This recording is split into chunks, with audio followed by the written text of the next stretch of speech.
नमस्कार दोस्तों, मैं Dharmendra Verma online study with DK में आपका बहुत बहुत स्वागत करता हूं। आज हम बात करने वाले हैं एडवर्ड थॉर्नडाइक से संबंधित 70 अति महत्वपूर्ण प्रश्नों के बारे में। काफ़ी इंपॉर्टेंट प्रश्न हैं, जो इंपॉर्टेंट प्रश्न हैं उन्हीं को लिया गया है। कुछ समय पहले हमने एक वीडियो अपलोड किया था जिसमें बहुत सारे वैज्ञानिकों के प्रश्न आपको दिए थे, वो वन लाइनर थे। यहाँ पर ऑब्जेक्टिव प्रश्न मिलेंगे आपको, काफ़ी इंपॉर्टेंट है। कुछ आपको वन लाइनर भी मिलेंगे, जितने भी मिलेंगे सभी के सभी इंपॉर्टेंट रहेंगे, तो आपको स्किप नहीं करना है, वीडियो को पूरा देखना है और अंत में हमें जरूर बताना है कि जो आज का वीडियो है वो आपको कैसा लगा। इस वीडियो पर अच्छा रिस्पॉन्स मिला तो आगे भी जो भी वैज्ञानिक होंगे सभी की वन बाय वन करके आपको वीडियो दे दी जाएगी। यहाँ पर सबसे पहले आपको क्या करना है, वीडियो को लाइक करना है, जितने भी ग्रुप है आपके पास में शेयर करना है और चैनल को सब्सक्राइब कर लेना है। जल्दी से आपको ये कर लेना है। शुरुआत करते हैं। शुरू करने से पहले हम आपको हर वीडियो में बताते हैं कि यदि आपको इनकी पीडीएफ चाहिए तो आप हमारे ऐप्स टेट सक्सेस को डाउनलोड कर सकते हैं। वहाँ पर आपको 15,000 से ज़्यादा प्रश्न मिलेंगे, वो भी बिल्कुल फ्री में। किसी प्रकार का चार्ज आपको वहाँ पर नहीं देना है। तो लिंक डिस्क्रिप्शन में जाकर चेकआउट कर लीजिएगा या फिर प्ले स्टोर पर जाकर टेट सक्सेस लिखेंगे तो भी आपके सामने ऐप्स आ जाएगी। तो शुरुआत करते हैं। थॉर्नडाइक का जन्म कब हुआ था? पहला प्रश्न पूछा गया है, थॉर्नडाइक का जन्म कब हुआ था? 31 अगस्त 1874 को, 20 मार्च 1904 को, 24 मई 1884 को या फिर 6 मई 1856 को। आपका राइट आंसर होगा 31 अगस्त 1874 को। याद रखिएगा, थॉर्नडाइक का जो जन्म हुआ था ये 31 अगस्त 1874 को हुआ था। 20 मार्च 1904 को किसका हुआ था? तो याद रखिएगा इस दिन स्किनर का जन्म हुआ था। 20 मार्च 1904 को स्किनर का जन्म हुआ था। 24 मई 1884 की बात करें तो इस दिन हल का जन्म हुआ था और 6 मई 1856 की बात करें तो इस दिन फ्रायड का जन्म हुआ था। किसका हुआ था? फ्रायड का। याद रखिएगा, 31 अगस्त 1874 को थॉर्नडाइक का हुआ था, 20 मार्च 1904 को स्किनर का हुआ था और 24 मई 1884 को हल का हुआ था और 6 मई 1856 में फ्रायड का जन्म हुआ था। सभी के सभी इंपोर्टेंट है, चारों के चारों वैज्ञानिक इंपोर्टेंट है, तो आपको क्वेश्चन याद कर लेना है कि इनका जन्म कब हुआ था। अब बात करते हैं कि इनकी मृत्यु कब हुई थी। थॉर्नडाइक की मृत्यु कब हुई थी? 23 सितंबर 1939 को हुई थी, 9 अगस्त 1949 को हुई थी, 16 सितंबर 1980 को हुई थी या फिर 11 जून 1934 को हुई थी। तो याद रखिएगा, जो थॉर्नडाइक की मृत्यु हुई थी यह 16 सितंबर 1980 को हुई थी। कब हुई थी? 16 सितंबर 1980 की। 23 सितंबर 1939 की बात करें तो इस दिन किसकी मृत्यु हुई थी? तो फ्रायड की मृत्यु हुई थी। याद रखिएगा, इस दिन फ्रायड की मृत्यु हुई थी। 9 अगस्त 1949 की बात करें तो इस दिन पियाजे की मृत्यु हुई थी और 11 जून 1934 की बात करें तो इस दिन वाइगोत्स्की की मृत्यु हुई थी। तो यहाँ पर आपको ध्यान देना है कि इसकी कब मृत्यु हुई थी। चारों के चारों इंपॉर्टेंट हैं। आगे बढ़ते हैं। तीसरा प्रश्न है, थॉर्नडाइक निवासी थे। अब आपको बताना है कि ये कहाँ के निवासी थे। ऑस्ट्रिया के थे, स्विट्जरलैंड के थे, कनाडा के थे या फिर अमेरिका के थे। तो याद रखिएगा, वैसे तो सभी को पता होगा कि थॉर्नडाइक है ये अमेरिका के वैज्ञानिक थे। ऑस्ट्रेलिया की बात करें तो यहाँ के जो वैज्ञानिक थे वो फ्रायड थे। स्विट्जरलैंड की बात करें तो आप सभी को पता होगा कि स्विट्जरलैंड के जो वैज्ञानिक थे वो पियाजे थे और कनाडा की हम बात करें तो यहाँ के जो वैज्ञानिक थे वो अल्बर्ट बंडूरा थे। याद रखिएगा, ऑस्ट्रेलिया के फ्रायड थे, स्विट्जरलैंड के जिन पियाजे थे और कनाडा के अल्बर्ट बंडूरा वैज्ञानिक थे। याद रखिएगा सभी के सभी। और थॉर्नडाइक कहाँ के निवासी थे? अमेरिका के। डी वाला विकल्प आपका सही होगा। चलिए, थॉर्नडाइक का सिद्धांत। देखिए, थॉर्नडाइक का सिद्धांत कौन सा है? प्रयास एवं त्रुटि का सिद्धांत आपने सभी ने सुना होगा, इंपोर्टेंट प्रश्न ही पूछा जाता है। साथ में बुद्धि का बहुकारक सिद्धांत एग्जाम में पूछा जाता है कि बुद्धि का कौन सा सिद्धांत थॉर्नडाइक द्वारा दिया गया है, तो आपको पता होना चाहिए कि इन्होंने बहुकारक का सिद्धांत दिया था। एसआर सिद्धांत, उद्दीपन अनुक्रिया सिद्धांत, ये सभी किसके द्वारा दिए गए हैं? थॉर्नडाइक के द्वारा दिए गए हैं। आपका राइट आंसर क्या होगा? इनमें से सभी। चलिए, इनके जो सिद्धांत हैं उनको और किन किन नामों से जाना जाता है, ये इंपॉर्टेंट है, एग्जाम में पूछा जाता है। तो याद रखिएगा, थॉर्नडाइक के सिद्धांत को और किन किन नामों से जाना जाता है। तो यहाँ पर आप देख सकते हैं 9 अन्य नाम हैं और 9 को ही आपको याद करना है, क्योंकि जरूर नहीं प्रयास एवं त्रुटि का सिद्धांत किसके द्वारा दिया गया ये पूछा जाए। आपसे पूछा जा सकता है कि अभ्यास का सिद्धांत, अनुबंध का सिद्धांत और भी यहाँ पर जो सिद्धांत दिए गए हैं इनके अनुसार भी प्रश्न एग्जाम में पूछा जा सकता है कि ये किसके द्वारा दिए गए। तो आपको पता होना चाहिए कि जो थॉर्नडाइक का प्रयास एवं त्रुटि का सिद्धांत है इसे और किन किन नामों से जाना जाता है। प्रयत्न एवं भूल का सिद्धांत, उद्दीपन अनुक्रिया का सिद्धांत, सिद्धांतवाद का सिद्धांत, संबंधवाद का सिद्धांत, सह संबंधवाद का सिद्धांत, अनुबंध सिद्धांत, अभ्यास का सिद्धांत, एसआर थ्योरी और आवृत्ति का सिद्धांत, इन सभी के नाम से जाना जाता है प्रयास एवं त्रुटि का सिद्धांत, जो कि थॉर्नडाइक के द्वारा दिया गया है। स्क्रीनशॉट ले लीजिएगा या फिर कुछ समय बाद आपको ये जो पीडीएफ है आपको टेट सक्सेस के माध्यम से प्राप्त हो जाएगी। छठा प्रश्न है आपका, सीखने के नियमों का प्रतिपादन किया है। इंपोर्टेंट है, एग्जाम में पूछा गया प्रश्न है। सीखने के नियमों का प्रतिपादन किसके द्वारा किया गया है?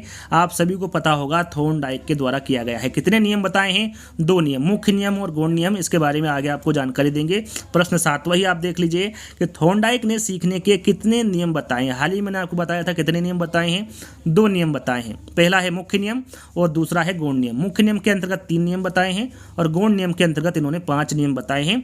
उसके बारे में भी आपको आगे जानकारी दी जाएगी। देखिए 8वें प्रश्न में आप देख सकते हैं, थॉर्नडाइक ने सीखने के कितने नियम बताए हैं? मुख्य नियम 3 बताए। कौन कौन सा? तत्परता का नियम, अभ्यास का नियम और प्रभाव का नियम। इंपोर्टेंट है, तीनों को तीनों याद कर लीजिएगा। प्रश्न में कुछ इस प्रकार प्रश्न पूछा जाता है कि थॉर्नडाइक के जो सीखने के मुख्य नियम हैं उसके अंतर्गत कौन सा नियम नहीं आता है। 3 नियम आपको ये दे देंगे और 1 नियम अलग से दे देंगे और आपको से पूछा जाएगा कि कौन सा नियम मुख्य नियम के अंतर्गत नहीं आता है। तो राइट आंसर आपको यदि पता होगा, यानी कि तीनों नियम आपको पता होगा, तो आप चौथे विकल्प पर क्लिक कर देंगे और कह सकते हैं कि वह नियम मुख्य नियम के अंतर्गत नहीं आता है, जो कि थॉर्नडाइक के द्वारा दिया गया। तो आपको ध्यान देना है, मुख्य नियम 3 प्रकार के होते हैं, तत्परता का नियम, अभ्यास का नियम और प्रभाव का नियम। 9वां प्रश्न, जैसा कि मैंने आपको बताया था गौण नियम कितने प्रकार के होते हैं? 5 प्रकार के। आपको यह भी ध्यान देना है कि मुख्य नियम के अंतर्गत कौन से नियम आते हैं और गौण नियम के अंतर्गत कौन से नियम आते हैं, क्योंकि प्रश्न किसी भी प्रकार से भी आपसे पूछा जा सकता है। 5 नियम कौन कौन से गौण नियम? बहुप्रतिक्रिया का नियम, आत्मीकरण का नियम, मानसिक विन्यास का नियम, आंशिक क्रिया का नियम और साहचर्य परिवर्तन का नियम। ये 5 नियम किसके अंतर्गत आते हैं? गौण नियम के अंतर्गत आते हैं। प्रश्न में बहुत सारे प्रश्न ऐसे पूछे जाते हैं थॉर्नडाइक से संबंधित जिसमें काफ़ी सारा कन्फ्यूजन होता है। तो आपको ध्यान देना है हर प्रश्न पर कि मुख्य नियम कितने प्रकार के होते हैं, कौन कौन से होते हैं, गौण नियम कितने प्रकार के होते हैं और कौन कौन से होते हैं, इन सभी के बारे में आपको जानकारी होना चाहिए। थॉर्नडाइक ने अपना प्रयोग किस जानवर पर किया था? चिंपांजी पर, कुत्ते पर, चूहे तथा बिल्ली पर या फिर इनमें से कोई नहीं? काफ़ी इंपॉर्टेंट है। थॉर्नडाइक के बारे में पूछा गया है कि इन्होंने अपना जो प्रयोग है ये किस पर किया था। तो याद रखिएगा, इन्होंने अपना प्रयोग चूहे तथा बिल्ली पर किया था। साथ में मृत मछली भी आता, तो ये भी इन्होंने मृत मछली पर भी थॉर्नडाइक ने अपना प्रयोग किया था। चूहे, बिल्ली तथा मृत मछली पर अपना प्रयोग थॉर्नडाइक द्वारा किया गया। चिंपांजी पर किसने किया था? तो याद रखिएगा, कोहलर ने चिंपांजी पर प्रयोग किया था। कुत्ते की हम बात करें तो कुत्ते पर किसके द्वारा प्रयोग किया गया था? तो पावलाव के द्वारा कुत्ते पर प्रयोग किया गया था। तो सभी के बारे में आपको पता होना चाहिए। आगे इन वैज्ञानिक के बारे में जब मैं बताऊंगा तो डिटेल में बताऊंगा। राइट आंसर आप जान लीजिए, सी वाला होगा। चलिए, पशुओं पर प्रयोग करने वाले प्रथम मनोवैज्ञानिक, काफ़ी इंपॉर्टेंट है, एग्जाम में पूछा जाता है। आईएमपी प्रश्न याद कर लीजिएगा, पशुओं पर प्रयोग करने वाले प्रथम वैज्ञानिक कौन थे? तो आप सभी को पता होगा या फिर नहीं हो तो जान लीजिए, थॉर्नडाइक हैं पशुओं पर प्रयोग करने वाले प्रथम मनोवैज्ञानिक। थॉर्नडाइक ने बुद्धि का कौन सा सिद्धांत दिया? थोड़ी देर पहले मैंने आपको बताया था, पूछा जाता है एग्जाम में, थॉर्नडाइक ने बुद्धि का कौन सा सिद्धांत दिया? समूह कारक सिद्धांत, त्रिकारक सिद्धांत, एक तत्व का सिद्धांत या फिर बहुकारक सिद्धांत? तो ये बहुकारक का सिद्धांत दिया था, इसके बारे में आपको बता चुका हूँ। यहाँ पर देखिए लिखा भी हुआ है कि समूह कारक सिद्धांत किसके द्वारा दिया गया था? थ्रस्टन के द्वारा दिया गया था। त्रिकारक के बारे में बात करें कि त्रिकारक सिद्धांत ये स्पीयरमैन के द्वारा दिया गया और एक तत्व का सिद्धांत ये अल्फ्रेड बीने के द्वारा दिया गया। यहाँ पर बुद्धि के सिद्धांत के बारे में बात करें कि थॉर्नडाइक ने कौन सा दिया? तो ये बहुकारक का सिद्धांत दिया। इंपॉर्टेंट है, चारों के चारों याद कर लीजिएगा। समूह कारक सिद्धांत थर्स्टन के द्वारा, त्रिकारक सिद्धांत स्पीयरमैन के द्वारा। साथ में द्विकारक के बारे में पूछे कि द्विकारक का सिद्धांत और त्रिकारक का सिद्धांत दोनों ही किसके द्वारा दिए गए हैं? स्पीयरमैन के द्वारा दिए गए हैं। एक तत्व का सिद्धांत अल्फ्रेड बीने के और बहुकारक का सिद्धांत थॉर्नडाइक के द्वारा दिया गया है। तो 4th वाला विकल्प आपका यहाँ पर सही होगा। जब अध्यापक एक छात्र को सफलता का एहसास कराता है तो वहाँ उपयोग कर रहा होता है तत्परता का नियम, अभ्यास का नियम, प्रभाव का नियम या फिर मानसिक तत्परता के नियम का। जब अध्यापक एक छात्र को सफलता का एहसास कराता है तो वहाँ उपयोग कर रहा होता है, कौन से नियम का उपयोग कर रहा होता है? तो याद रखिएगा, वो प्रभाव के नियम का उपयोग कर रहा होता है। चलिए, अगला प्रश्न, सीखने का प्राथमिक मूलभूत नियम संबंधित है। यहाँ पर देखिए, प्राथमिक मूलभूत नियम के बारे में पूछा गया है, सीखने का कौन सा है?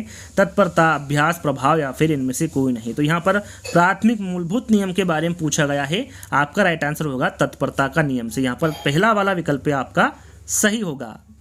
जब बच्चे एक अवधारणा को सीखते हैं, जब बच्चे एक अवधारणा को सीखते हैं और उसका प्रयोग करते हैं तो अभ्यास उनके द्वारा की जाने वाली त्रुटियों को कम करने में मदद करता है। यहाँ विचार किसके द्वारा दिया गया था? जो विचार है ये किसके द्वारा दिया गया था? जन पियाजे के, वाटसन के, वाइगोत्स्की के या फिर थॉर्नडाइक के? तो राइट आंसर आपका क्या होगा? यहाँ पर थॉर्नडाइक। यहाँ पर जो विचार दिया गया था ये थॉर्नडाइक के द्वारा दिया गया था।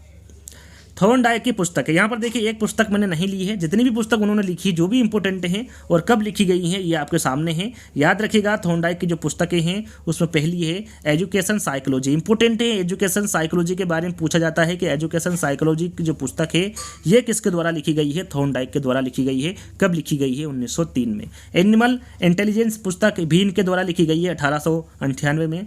द साइकोलॉजी ऑफ लर्निंग यह पुस्तक भी थॉर्नडाइक के द्वारा लिखी गई है 1914 में। द मैनेजमेंट ऑफ इंटेलिजेंस नामक पुस्तक भी थॉर्नडाइक के द्वारा लिखी गई, सन आप देख सकते हैं यहाँ पर। फंडामेंटल ऑफ लर्निंग यह पुस्तक भी थॉर्नडाइक के द्वारा लिखी गई है। और human nature and the social order ये पुस्तक भी थॉर्नडाइक के द्वारा लिखी गई है। तो 6 पुस्तकों को आप ध्यान में रखना है, 6 की 6 पुस्तक किसके द्वारा लिखी गई है? थॉर्नडाइक के द्वारा लिखी गई है। चलिए, थॉर्नडाइक के प्रयास एवं त्रुटि सिद्धांत के संदर्भ में निम्न कथनों पर विचार कीजिए। आपको यहाँ पर देखिए 4 कथन दिए गए हैं जिस पर आपको विचार करना है और कूट में आंसर देना है कि सही आंसर आपका क्या होगा। अधिगम की प्रक्रिया में उद्दीपन अनुक्रिया होती है, बिल्कुल सही है। उद्दीपन अनुक्रिया में संबंध पर बल दिया जाता है, ये भी सही है। बालक बार बार प्रयास करके एवं त्रुटि द्वारा सीखता है, ये भी बिल्कुल सही इंपोर्टेंट है कि बालक जो है वो बार बार प्रयास करके एवं त्रुटि द्वारा ही सीखता है। उद्दीपन अनुक्रिया में संबंध के कारण यह सिद्धांत संबंधवाद का सिद्धांत कहलाता है। जैसा कि मैंने बताया था कि जो त्रुटि का सिद्धांत है, प्रयास एवं त्रुटि का, उस सिद्धांत को किस किस के नाम से जाना जाता है, तो वहाँ पर मैंने संबंधवाद का सिद्धांत भी आपको बताया था। तो कह सकते हैं पहला, दूसरा, तीसरा और चौथा ये तीनों ही कथन सही है थॉर्नडाइक के प्रयास एवं त्रुटि के सिद्धांत के संबंध में। तो यहाँ पर आप देख सकते हैं कि सी वाले विकल्प में 4 विकल्प दिए हुए हैं, तो आपका जो तीसरा वाला विकल्प होगा वो एकदम सही होगा। चलिए, थॉर्नडाइक के अधिगम सिद्धांत के अनुसार अधिगम का आधार, यहाँ पर देखिए अधिगम का आधार क्या है? थॉर्नडाइक के अधिगम सिद्धांत के अनुसार उद्दीपन अनुक्रिया है, क्रिया प्रसूत है, अंतर्दृष्टि है या फिर आकृतिकरण है। थॉर्नडाइक के अधिगम सिद्धांत के अनुसार अधिगम का आधार आपको बताना है। राइट आंसर आपका होगा उद्दीपन अनुक्रिया। राइट आंसर आपका यहाँ पर पहला वाला होगा। चलिए, अगला प्रश्न है, पुरस्कार एवं दंड का नियम कहलाता है। पुरस्कार एवं दंड का नियम कौन सा कहलाता है? मनोवृत्ति का नियम, अभ्यास का नियम, तत्परता का नियम या फिर प्रभाव का नियम। देखिए यहाँ पर आपको पता होगा कि ये जो नियम है किसके द्वारा दिए गए? थॉर्नडाइक के द्वारा दिए गए। लेकिन पुरस्कार एवं दंड का नियम कौन सा कहलाता है इसके बारे में आपको पता होना चाहिए। राइट आंसर आपका होगा यहाँ पर प्रभाव का नियम। पुरस्कार एवं दंड का जो नियम है ये प्रभाव का नियम कहलाता है।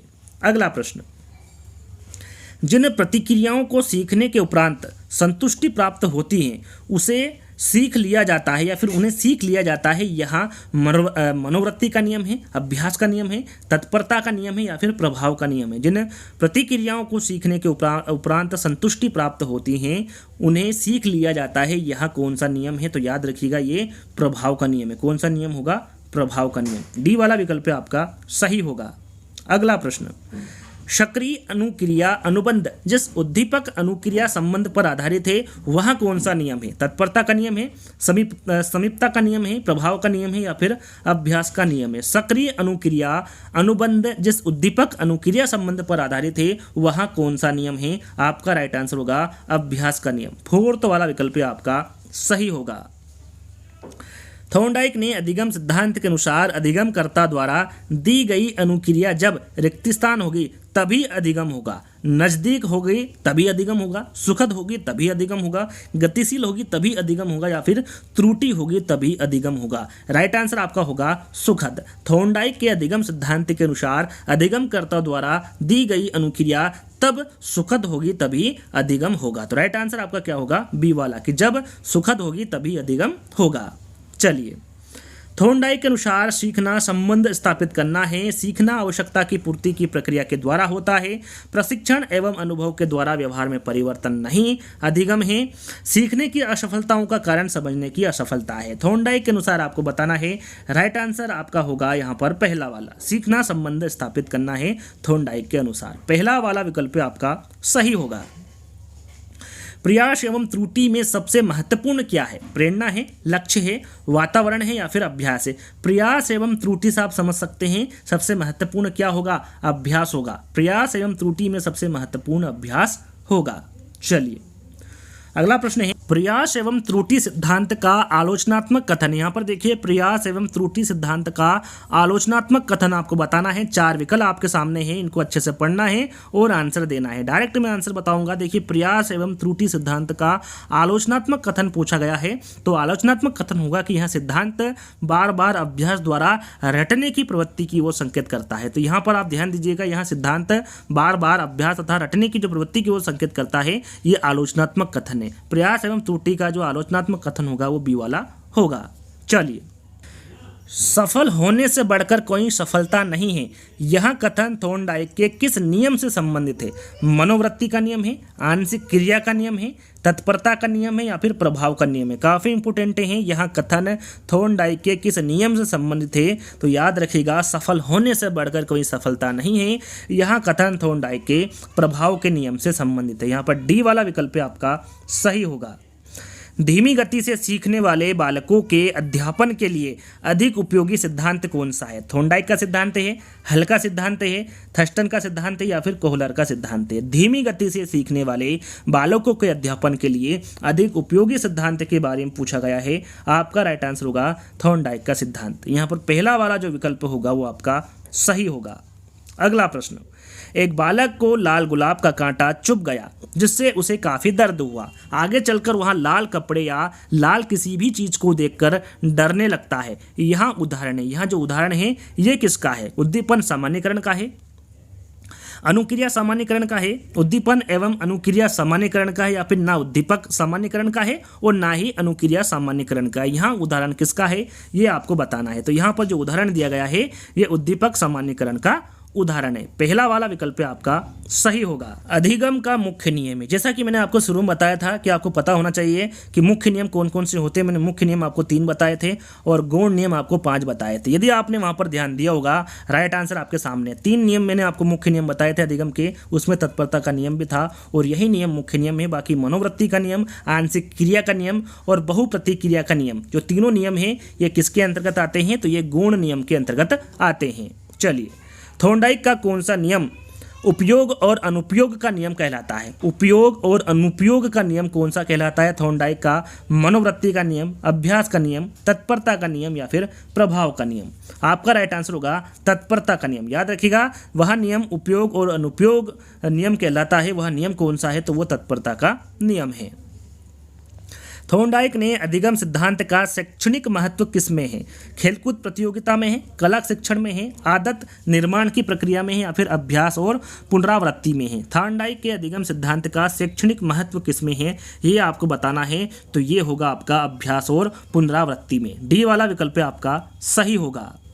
थॉर्नडाइक के प्रयोग में बिल्ली की भूख ने किसका कार्य किया है? आपको पता होगा कि जो थॉर्नडाइक ने अपना प्रयोग किया था बिल्ली पर किया था, भूखी बिल्ली पर किया था। तो यहाँ पर आपको बताना है थॉर्नडाइक ने प्रयोग में बिल्ली की भूख में किसका कार्य किया है? प्रेरणा का किया है, लक्ष्य का किया है, सफलता का किया है या फिर चालक का किया है? तो यहाँ पर किसका कार्य किया है भूखी बिल्ली ने? तो याद रखिएगा चालक का कार्य किया है। 4th वाला विकल्प आपका सही होगा।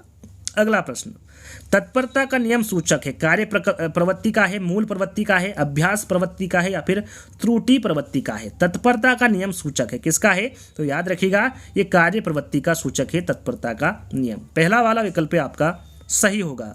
अधिगम के बंद सिद्धांत के प्रवर्तक है। देखिए, शुरू में आपको बता चुका हूं कि थॉर्नडाइक का जो सिद्धांत है उसको और किन किन नामों से जाना जाता है। यदि आपने वो ध्यान दिया होगा तो आंसर आपके सामने होगा थॉर्नडाइक। अधिगम के बंद सिद्धांत के प्रवर्तक कौन होंगे? थॉर्नडाइक होंगे। थॉर्नडाइक का सिद्धांत इनमें से किस वर्ग के तहत सूचीबद्ध किया जाता है? व्यवहारिकता का सिद्धांत, ज्ञानात्मक सिद्धांत, मनोविश्लेषण सिद्धांत या फिर इनमें से कोई नहीं? राइट आंसर आपका होगा व्यवहारिकता का सिद्धांत। इंपोर्टेंट है, थॉर्नडाइक का सिद्धांत व्यवहारिकता के सिद्धांत वर्ग के तहत सूचीबद्ध किया जाता है। पहला वाला विकल्प आपका सही होगा। थॉर्नडाइक के अनुसार बुद्धि का प्रकार नहीं है मूर्त, अमूर्त, सामाजिक या फिर जैविक बुद्धि। याद रखिएगा, इंपोर्टेंट है, थॉर्नडाइक के अनुसार जो बुद्धि का प्रकार नहीं होगा वो जैविक बुद्धि नहीं होगा। 4th वाला विकल्प आपका सही होगा। संयोजनवाद का सिद्धांत किसने दिया है? संयोजनवाद का सिद्धांत पावलोव, हॉल, स्किनर या फिर थॉर्नडाइक? राइट आंसर आपके सामने होगा थॉर्नडाइक। संयोजनवाद का जो सिद्धांत दिया है ये थॉर्नडाइक के द्वारा दिया गया है। थॉर्नडाइक ने बुद्धि के बहुकारक सिद्धांत की तुलना किससे की है? थोड़ी देर पहले मैंने आपको बताया था कि बुद्धि के बहुकारक सिद्धांत के प्रवर्तक कौन है, तो वो थॉर्नडाइक होंगे। यहाँ पर आपको बताना है कि सिद्धांत की तुलना किससे की है? बालू के ढेर से की है, टीले के ढेर से की है, मिट्टी के ढेर से की है, या फिर इनमें से कोई नहीं। याद रखिएगा, इंपोर्टेंट है। थॉर्नडाइक के बुद्धि के बहुकारक सिद्धांत की जो तुलना की है ये बालू के ढेर से की है। किससे की है? बालू के ढेर से की है। मनोवृत्ति का सिद्धांत किसके द्वारा दिया गया है? स्किनर, हल, थॉर्नडाइक या फिर फ्रायड? तो मनोवृत्ति का सिद्धांत जो दिया है ये थॉर्नडाइक के द्वारा दिया गया है। जब बच्चे एक अवधारणा को सीखते हैं और उसका प्रयोग करते हैं तो अभ्यास उनके द्वारा की जाने वाली त्रुटियों को कम करने में मदद करता है। यहाँ विचार दिया, यहाँ पर जो विचार दिया गया है, यहाँ कथन है, किसके द्वारा दिया गया है? स्किनर, हल, थॉर्नडाइक या फिर फ्रायड? राइट आंसर आपका क्या होगा? यहाँ पर जो विचार दिया गया है ये थॉर्नडाइक के द्वारा दिया गया है। अगला प्रश्न, बहुप्रतिक्रिया का नियम। बहुप्रतिक्रिया का नियम किसके द्वारा दिया गया है? थॉर्नडाइक, हल, फ्रायड या फिर पावलोव? सही आंसर आपको सभी को पता होगा, थॉर्नडाइक। बहुप्रतिक्रिया का जो नियम दिया है ये थॉर्नडाइक के द्वारा दिया गया है। अगला प्रश्न, थॉर्नडाइक के बहुकारक सिद्धांत को और किस नाम से जाना जाता है? बहुकारक का सिद्धांत थॉर्नडाइक के द्वारा दिया गया है, लेकिन जो सिद्धांत दिया है इसे और किस नाम से जाना जाता है? बालू का सिद्धांत, परमाणुवादी सिद्धांत, दोनों या फिर इनमें से कोई नहीं? ध्यान दीजिएगा, बालू का सिद्धांत और परमाणुवादी सिद्धांत, इन दोनों के नाम से जो थॉर्नडाइक के द्वारा बहुकारक सिद्धांत दिया गया है इसको जाना जाता है, इन नाम से भी। तो याद रखिएगा, राइट आंसर आपका यहाँ पर दोनों होगा।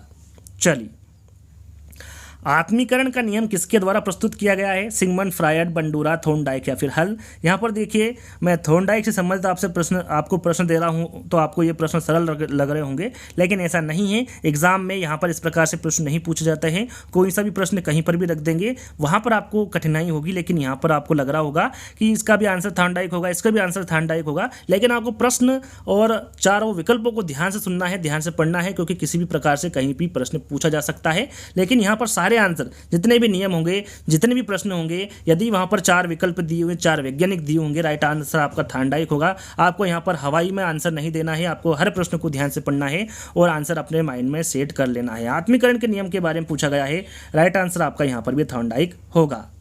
अगला प्रश्न, किस मनोवैज्ञानिक का मानना है कि कठिनाई का स्तर बढ़ाने के साथ बुद्धि का स्तर भी बढ़ता है और कठिनाई का कम स्तर करने के साथ बुद्धि का स्तर भी कम होता है? कूलर, स्किनर, पावला या फिर थॉर्नडाइक? यहाँ पर भी आपका राइट आंसर क्या होगा? थॉर्नडाइक। दिया गया जो कथन है ये किसका मानना है या फिर किसके द्वारा दिया गया कथन है? थॉर्नडाइक के द्वारा दिया कथन है या फिर इनका ये मानना है।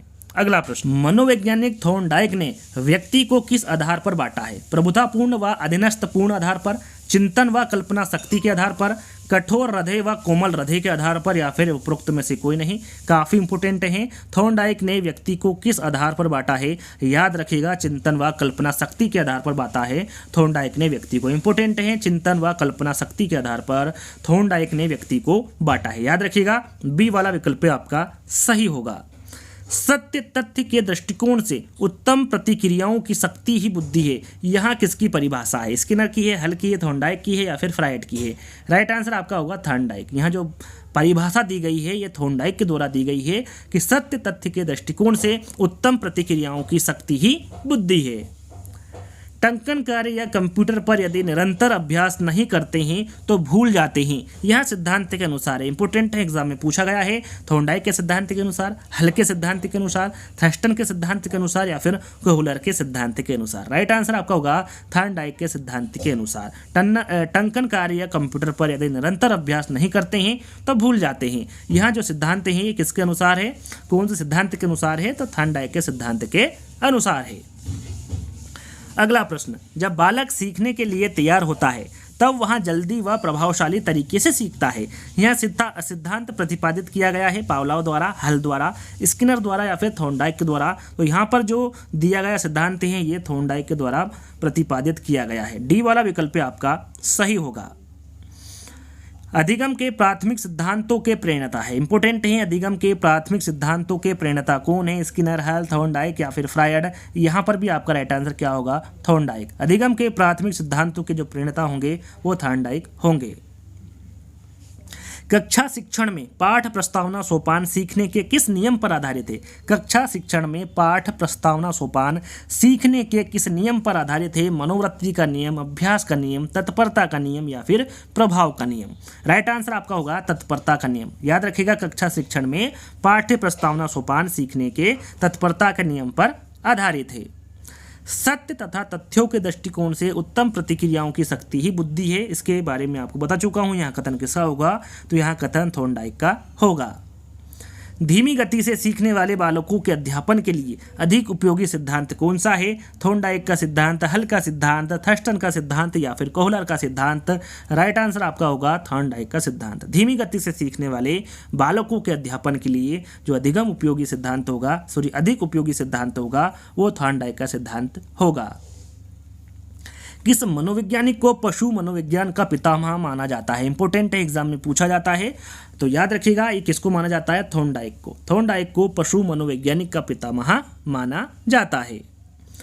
किसी क्रिया को बार बार दोहराने से उसका संबंध दृढ़ हो जाता है। थॉर्नडाइक के ये किस नियम पर आधारित है? मनोवृत्ति का नियम, अभ्यास का नियम, तत्परता का नियम या फिर प्रभाव का नियम? आपका राइट आंसर यहाँ पर होगा कौन से नियम के अंतर्गत आता है?